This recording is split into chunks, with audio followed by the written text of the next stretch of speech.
కృష్ణవేణి గారు ఏంటి మీ పవన్ కళ్యాణ్ గారు హిమాలయాలకు వెళ్తాకి ఇంకా టైం ఉందని చెప్పారని చమత్కరించారని మోడీ గారితో మాట్లాడిన పరిస్థితి.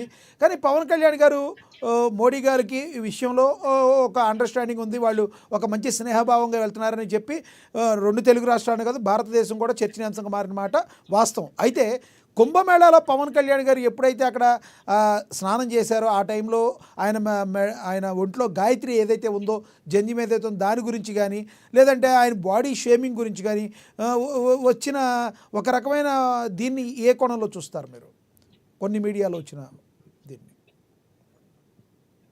సార్, మన సనాతన ధర్మంలో మా అధినేత పవన్ కళ్యాణ్ గారు తీసుకున్నటువంటి నిర్ణయాన్ని దేనన్నా మేము స్వాగతిస్తాం. అలాగే కుంభమేళాలో జరిగినటువంటి అంటే గాయత్రిని వేసుకోవడం తప్పు అని చెప్పడం అనేది కూడా అంటే మన హిందూ సంస్కృతిలో కొన్ని పాతికిపోయాయి సార్. కొన్ని సామాజిక వర్గాలు కొంతమంది పాటించకపోవచ్చు, కానీ కొన్ని పాటిస్తారు. జంధ్యం వేసుకునే విషయంలో కానీ, పెళ్లిలో కావచ్చు అడిగి ఒడుగంటారు, అలాంటి కొన్ని క్యాస్ట్లో కూడా పాటిస్తూ ఉంటారు. కానీ కొన్నిసార్లు మాలధారణ విషయంలో కూడా కొన్నిసార్లు గాయత్రిని కూడా జంధ్యాన్ని కూడా స్వీకరిస్తారు సార్, వేసుకుంటారు. ఎందుకంటే కొన్ని సార్లు వైసీపీ వాళ్ళ మాటలు ఎలా ఉంటాయంటే సార్, కుంభమేళాలో అఖండంగా ఆయనకు వచ్చినటువంటి పేరును వదిలేసేసి ఆయన ఫోటోలను కూడా మార్పింగ్లు చేసి సోషల్ మీడియాలో తిప్పుతూ ఒక డిప్యూటీ సీఎం కృష్ణవేణి గారు ఒకటి ఇక్కడ మీరు చూడాలి, సోషల్ మీడియాలో ట్రోలింగ్ అనేది పవన్ కళ్యాణ్ గారికే కాదు, జగన్మోహన్ రెడ్డి గారిని, షర్మిల గారిని, చంద్రబాబు నాయుడు గారిని అందరినీ చేసిన పరిస్థితి. మీరెందుకు అంత తెగ బాధపడిపోతున్నారు? జగన్మోహన్ రెడ్డి గారిని మీ జన సైనికులు ఎవరు ట్రోల్ చేయలేదా ఎప్పుడు?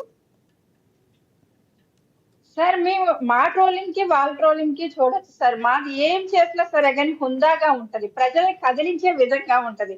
హాస్యంలో కూడా చాలా హుందాస్థానం ఉంటది. కానీ మీరు ఒక్కసారి చూస్తే వైసీపీ వాళ్ళ ట్రోలింగ్ ఎలా ఉంటుందంటే, చిన్న పిల్లల మీద కూడా ఎలాంటి ట్రోల్స్ చేస్తారంటే చండాలంగా, అసహ్యంగా.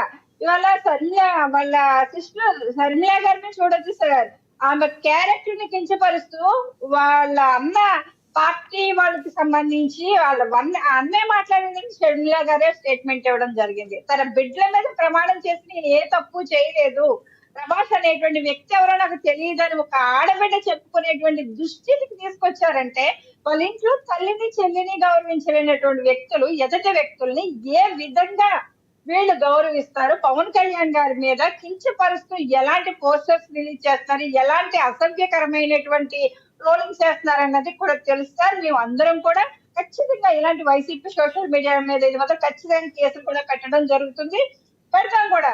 ఎందుకంటే ఇప్పటి వరకు కూడా ప్రజలు మాకు ఒక మ్యాండేటరీ ఇచ్చారు, దాని మీద కూటమి ప్రభుత్వానికి అధికారం ఇచ్చారనేసి వీళ్ళని ఎక్కడికక్కడ వదిలేస్తే పిచ్చి కుక్కలాగా రెచ్చిపోతుండ. అంటే మీరు చూడొచ్చు, సభ్య సమాజంలో ఒక రకంగా చెప్పాలంటే మీ జరిగినటువంటి ఒక 8 నెలల నుంచి కూడా ఎక్కడా కూడా అసభ్య పదజాలం అనేది ఎక్కడా కూడా వినిపించట్లేదు, ఎక్కడ అసభ్య పదజాలం అనేది కనిపించట్లేదు. అలాంటిది మళ్ళీ వైసీపీ నాయకులు చాలా మంది పేటరేగిపోతూ ఉన్నారు. అంటే గతంలో వాళ్ళ నాయకుడు మాట్లాడినటువంటి మాటలను మాట్లాడుతూ ఒక రకంగా చెప్పాలంటే నేను పేరు నాని మాట్లాడాడు, మొన్నేమో జగన్మోహన్ రెడ్డి పోలీసు వ్యవస్థని ఎలాగా మాట్లాడాడు, నిజంగా పలకడానికి కూడా చాలా అసభ్యకరంగా ఉంది.